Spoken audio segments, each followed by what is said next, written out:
રહ્યા છો IHRPC news. હું છું ખીમજી ચૌહાણ। આજે ફોર્મ ભરવાના છેલ્લા દિવસે ભારતીય જનતા પાર્ટીના બાકી રહેલા 8 ઉમેદવારોએ અમારા બધા ધારાસભ્ય, સંસદ સભ્ય, જિલ્લા પ્રમુખો, ભારતીય જનતા પાર્ટીના કાર્યકર્તાઓ અને એમના બ્લોકના મતદારો અને ડેરીના આગેવાનોની હાજરીમાં સભા કર્યા બાદ અહીં આવીને એક સાથે ફોર્મ ભર્યા છે।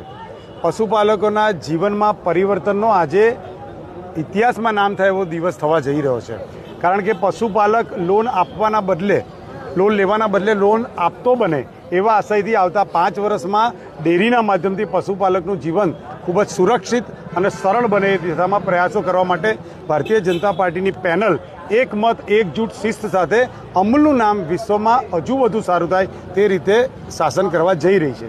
મને એવું ચોક્કસ લાગે છે કે આજે જે પ્રકારે ફોર્મ ભરાયા અને જે પ્રકારનો પ્રતિસાદ ચારે તરફથી મળ્યો છે, અમે 13 સીટ પર ભારતીય જનતા પાર્ટી આમાં વિજય મેળવશે અને વિજય મેળવશે એ દિવસથી લઈ અને પશુપાલકનું હિતની ચિંતા કરવા માટે કાર્યરત બનશે।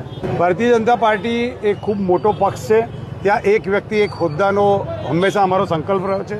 પાટીલ સાહેબના નિર્ણય મુજબ જેણે સારામાં સારું પશુપાલકના હિતમાં પોતાનો વિચાર રજૂ કર્યો છે, ઇનોવેટિવ ડેરીના વિકાસમાં વિચાર રજૂ કર્યો છે, એવા ઉમેદવારોને તક આપવામાં આવી છે। કુલ મળીને 13માંથી અમે 8 ઉમેદવાર ક્ષત્રિય, 3 પાટીદાર અને 1 ઇતર એમ કરીને અમે સર્વ સમાજનું પણ બેલેન્સ કર્યું છે। ડેરી એ સૌની છે, પશુપાલક એ દરેક સમાજનો છે અને દરેક સમાજને આમાંથી લાભ મળે અને બધાનો સર્વાંગી વિકાસ થાય એવા નરેન્દ્રભાઈ મોદી સાહેબના વિચાર સાથે અમે આગળ વધી રહ્યા છીએ। અજયભાઈ, ઘણી બધી મુશ્કેલીઓ પડી હશે, કારણ કે જવાબદારી તમને સોંપવામાં આવી હતી, ઉમેદવારો પસંદગી કરવામાં મુશ્કેલી પડી હશે।